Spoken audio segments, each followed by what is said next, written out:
Hello students, हम लोग first lecture में सिलेबस देखे 12th क्लास का। हम लोग इसमें सेकेंड लेक्चर में स्टार्ट करने जा रहे हैं यूनिट नंबर 1। ठीक है, यूनिट का नाम है object oriented programming in C plus plus. समझ में आ रहा है? ये यूनिट का है, ये आपके एग्जाम्स में थ्योरी में 30 मार्क्स का क्वेश्चन आता है, जो फर्स्ट लेक्चर में बताया गया है।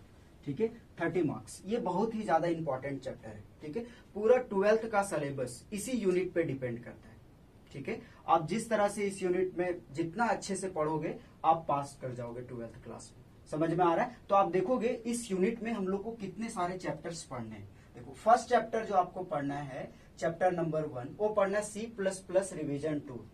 इसका मतलब क्या होता है कि आप जितना 11th में पढ़े हो वो टोटल आपको 12th क्लास में रिवीजन करना है, वही सेम पढ़ना है। जैसा आपने 11th में पढ़ा, क्या सी प्लस प्लस का इंट्रोडक्शन देखा, समझ में आया? ठीक है, डेटा टाइप आपने देखा, वेरिएबल देखा, ठीक है, आपने if statement, if else statement, loop, ठीक है, फंक्शन, एरे, स्ट्रिंग, ये सब आप पढ़े हो। यूनिट चैप्टर नंबर 1 में सेम वही सब पढ़ना आपको जो आप 11th में पढ़े हो। समझ में आ रहा है? तो हम लोग सबसे पहले चैप्टर नंबर 1 पढ़ेंगे। ठीक है, चैप्टर नंबर 2 जो आपको पढ़ना है वो object oriented programming. Object oriented programming क्या होता है, इसके कितने फीचर्स होते हैं, ये सब के बारे में हम लोग को पढ़ना है चैप्टर नंबर 2 में। ठीक है, चैप्टर नंबर 3 है जो है फंक्शन ओवरलोडिंग। क्लियर है? चैप्टर नंबर 4 जो है वो है classes and objects. Chapter number 5 जो है वो है आपका कंस्ट्रक्टर्स एंड डिस्ट्रक्टर्स, ये पढ़ना आपको। चैप्टर नंबर 6 जो है वो आपको पढ़ना inheritance extending classes. Inheritance extending classes, समझ में आ रहा है? चैप्टर नंबर 7 जो पढ़ना है वो आपको पढ़ना है डेटा फाइल हैंडलिंग। और चैप्टर नंबर, लास्ट चैप्टर जो आपका पढ़ना है वो पढ़ना है पॉइंटर्स। ये यूनिट नंबर 1 में पढ़ना है। यूनिट नंबर 1 में टोटल 8 चैप्टर्स पढ़ना है। यूनिट और चैप्टर में क्या डिफरेंस है ये पता आप लोग को?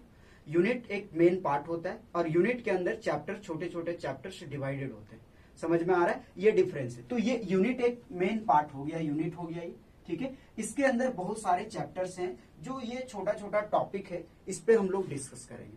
समझ में आ रहा है? देखोगे आप जब ये आप पढ़ चुके हो, 11th में पढ़े हो, लेकिन हम इसको फिर से पढ़ाएंगे आप लोगों को। आप लोग का बेसिक इसमें बहुत जरूरी है, क्योंकि चैप्टर नंबर 1 जो है इसी पे डिपेंड करता है आपका डेटा स्ट्रक्चर, जो नेक्स्ट यूनिट आप पढ़ोगे।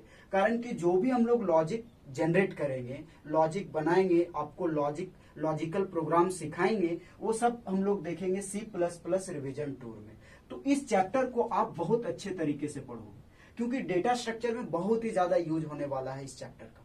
ठीक है, उसके बाद हम लोग पढ़ेंगे ऑब्जेक्ट ओरिएंटेड प्रोग्रामिंग।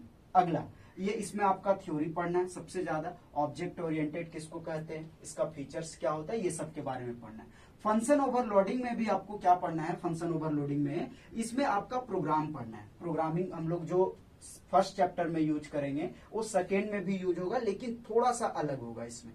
ठीक है, नेक्स्ट हम लोग पढ़ेंगे क्लासेस एंड ऑब्जेक्ट। ठीक है, जैसे आप क्लास और ऑब्जेक्ट का यूज करते हो, अभी तक आप लोगों ने यूज नहीं किया है, लेकिन आपने नाम सुना होगा क्लास का। जैसे आप क्लास में क्लास करते हो, क्लास में बैठ करके एक रूम होता है, उसके अंदर हम लोग बैठते हैं और क्लास करते हैं, सेम उसी टाइप का है ये भी, क्लासेस एंड ऑब्जेक्ट्स।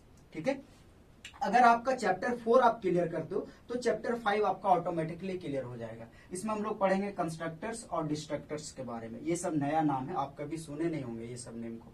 ठीक है, नेक्स्ट हम लोग पढ़ेंगे इनहेरिटेंस एक्सटेंडिंग क्लासेस। ये जो चैप्टर है, चैप्टर नंबर 6, ये बायो से रिलेट करता है। जैसे आपने कभी वंशावली बनाया होगा, जैसे मान लो एक फादर होता है, उसके इतने सारे चाइल्ड हुए, फिर उसके चाइल्ड हुए, ये सब के बारे में पढ़ना है। मीन्स ये आपका जेनेटिक को बताता है। क्लियर है? नेक्स्ट हम लोग पढ़ेंगे डेटा फाइल हैंडलिंग।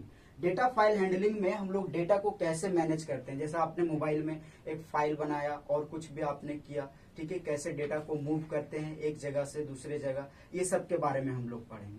और नेक्स्ट हम लोग पढ़ेंगे पॉइंटर। क्या पढ़ेंगे?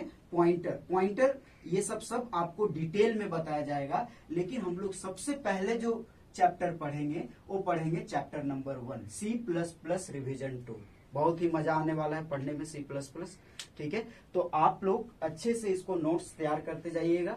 अगर कुछ प्रॉब्लम होता है आपको राइटिंग समझने में, तो जिस समय हम रीड करते हैं ये लिखा हुआ को, उस समय आप ध्यान दीजिएगा, तो आप सारा कुछ लिख लीजिएगा। ठीक है, एक बार आप देखोगे क्या है ये chapter number 1, C plus plus revision 2, ये लिखा हुआ है। चैप्टर नंबर 2 क्या है, ऑब्जेक्ट ओरिएंटेड प्रोग्रामिंग, ये पढ़ना है। चैप्टर नंबर 3 क्या है, फंक्शन ओवरलोडिंग, क्लियर है। चैप्टर नंबर 4 पढ़ना है classes and objects.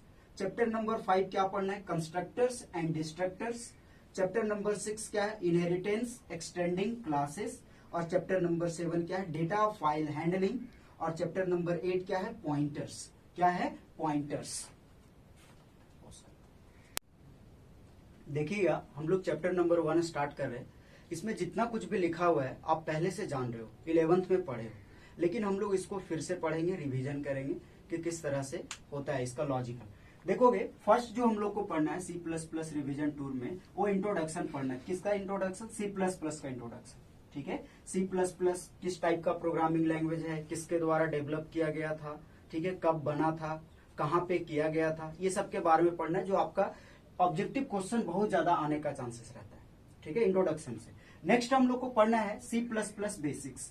C++ basics में हम लोग पढ़ेंगे टोकन, ठीक है, C++ सेट स्ट्रक्चर, ये सब हम लोग पढ़ेंगे, ठीक है। नेक्स्ट जो हम लोग पढ़ेंगे डेटा हैंडलिंग। डेटा हैंडलिंग में हम लोग पढ़ेंगे डेटा टाइप, ठीक है, वेरिएबल, कांस्टेंट, ये सब पढ़ेंगे, क्लियर है। नेक्स्ट हम लोग पढ़ेंगे ऑपरेटर्स एंड एक्सप्रेशंस। ऑपरेटर्स आप नाम सुने होंगे, ऑपरेटर्स पढ़े होंगे, जैसा आपने अरिथमेटिक ऑपरेटर पढ़ा होगा, लॉजिकल ऑपरेटर पढ़ा होगा, रिलेशनल ऑपरेटर पढ़ा होगा, ठीक है, और भी इंक्रीमेंट डिक्रीमेंट बहुत सारे ऑपरेटर्स होते हैं, ये सब पढ़ा होगा। एक्सप्रेशन उसी में आता है, किस टाइप का हम लोग एक्सप्रेशन बना सकते हैं, कितने तरह का एक्सप्रेशन होता है, ये सब के बारे में हम लोग पढ़ेंगे। तो ये हो गया आपका टॉपिक है, एक्चुअली ये सब क्या है, टॉपिक है, ठीक है, ऑपरेटर्स एंड एक्सप्रेशंस, ठीक है। नेक्स्ट हम लोग पढ़ेंगे flow of control. Flow of control में जैसे आपका इफ एल्स स्टेटमेंट आ जाएगा, लूप आ जाएगा, ये सब सारा कुछ आने वाला है, समझ में आ रहा है। नेक्स्ट हम लोग पढ़ेंगे कंसोल आईओ। आईओ मीन्स होता है input output operations, console input output operations, ये भी आपने पढ़ा है 11th में,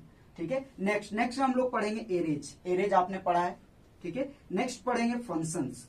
फंक्शंस भी आपने पढ़ा है 11th में, लेकिन ये सब फिर से बताया जाएगा। नेक्स्ट जो है वो है स्टैंडर्ड लाइब्रेरी हेडर फाइल।